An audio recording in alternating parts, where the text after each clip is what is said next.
어떤 사람이나 책이나 또 어떤 말이나 문구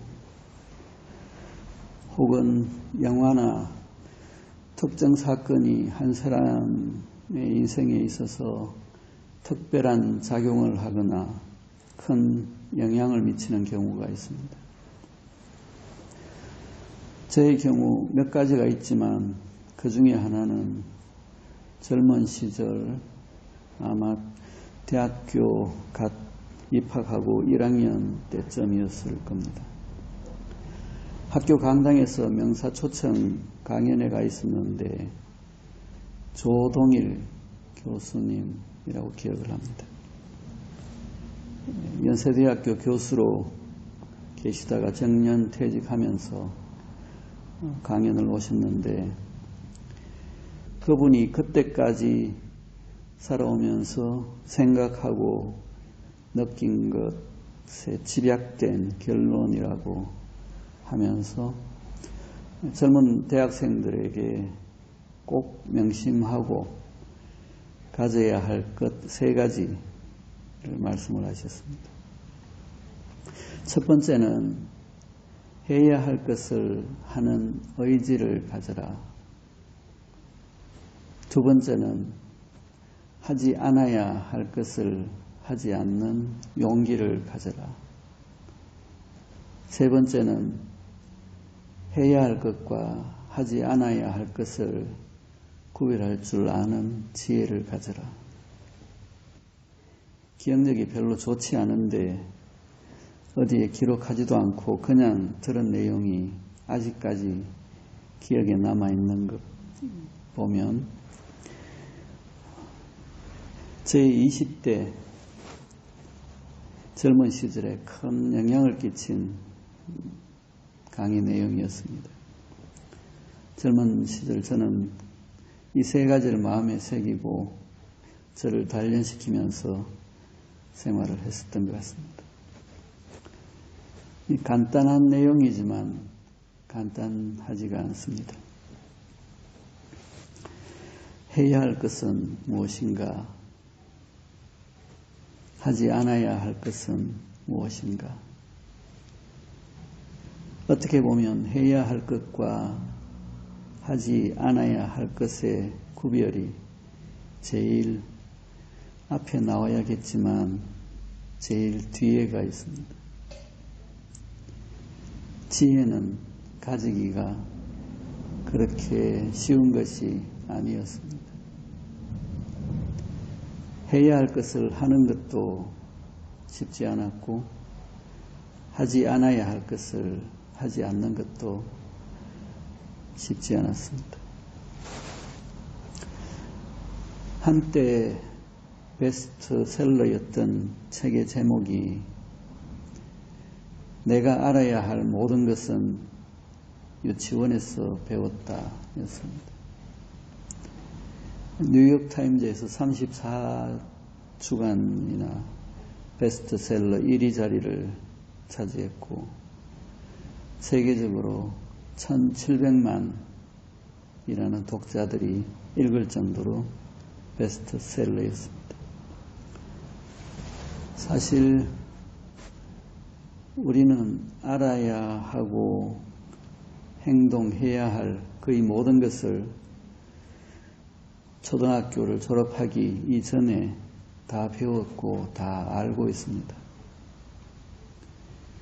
간단하게 요약하면 바르고 좋은 것을 하고 삐뚤어지고 나쁜 것을 하지 말라는 것입니다. 모든 경전과 성인의 말씀도 이것을 벗어나지 않습니다. 불가에서 8정도라는 것도 8가지 바른 도를 실천하라는 말입니다. 문제는 실천과 행동입니다.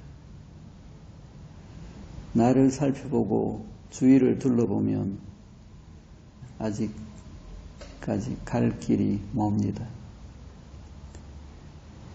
이렇게 머리로 아는 것과 실제로 행하는 것과의 차이는 큽니다. 타고난 심성과 자질이 부족해서 행하고자 하는 의지가 모자라서 노력해도 쉽게 되지가 않습니다. 그래서 자기 합리화를 합니다. 세상이 다 그렇고 그렇지 뭐. 이제는 서로가 다름을 인정하자. 그래야 편하다. 그렇지요. 욕심과 습관과 무지가 뒤얽히게 됩니다. 고통은 여기에서 비롯됩니다. 몸은 따라가지 않으면서 머리는 저만치 앞서 내달립니다. 인간사 모든 문제들이 복잡하고 또 얽히게 됩니다. 다툼과 싸움이 일어납니다. 가야 할 길은 다들 알고 있습니다. 그런데도 자꾸 돌부리에 걸려서 넘어지거나 옆길로 새서 헤매이게 됩니다. 사람들은 모두가 불안과 고통에서 벗어나고자 합니다. 평화를 원하고 행복을 추구합니다.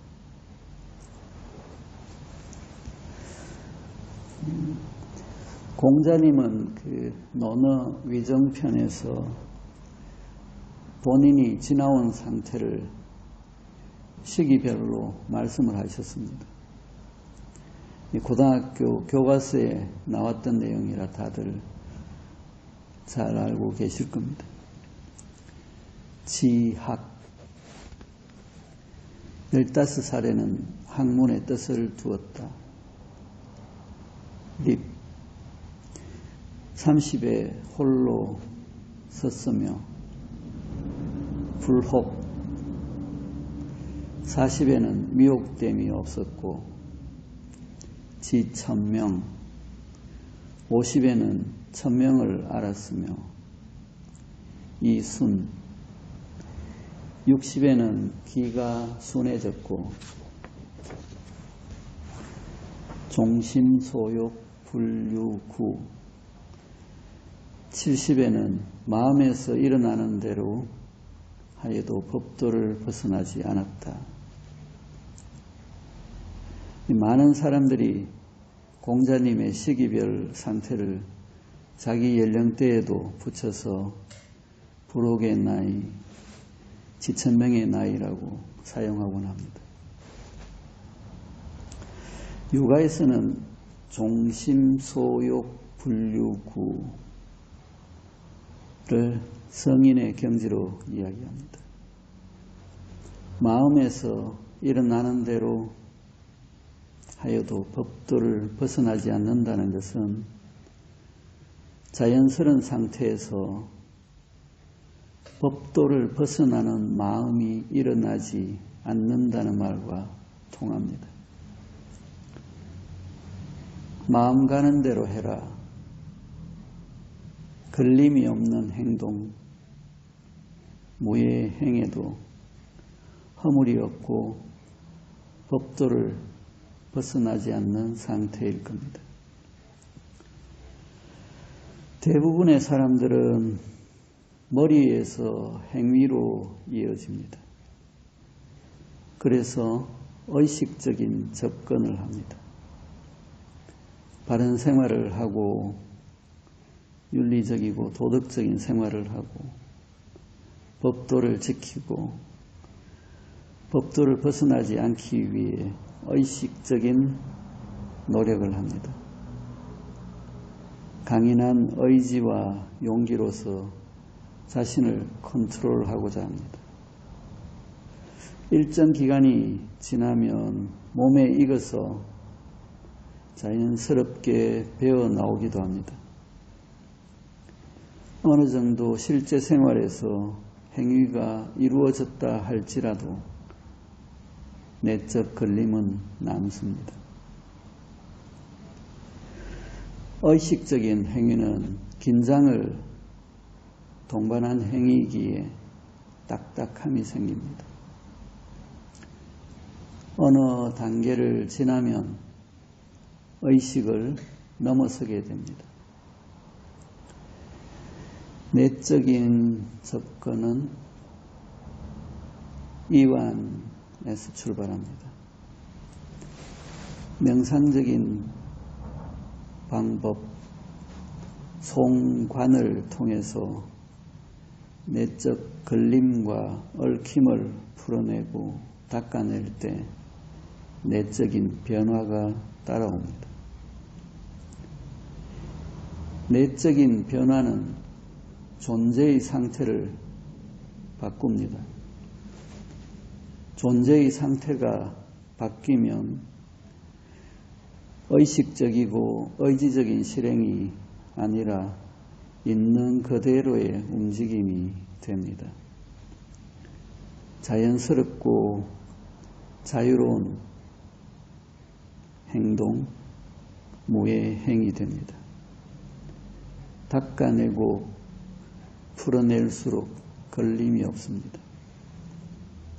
그 자체로 자연과 우주가 만들어내는 아름답고 조화로운 움직임, 춤이 됩니다.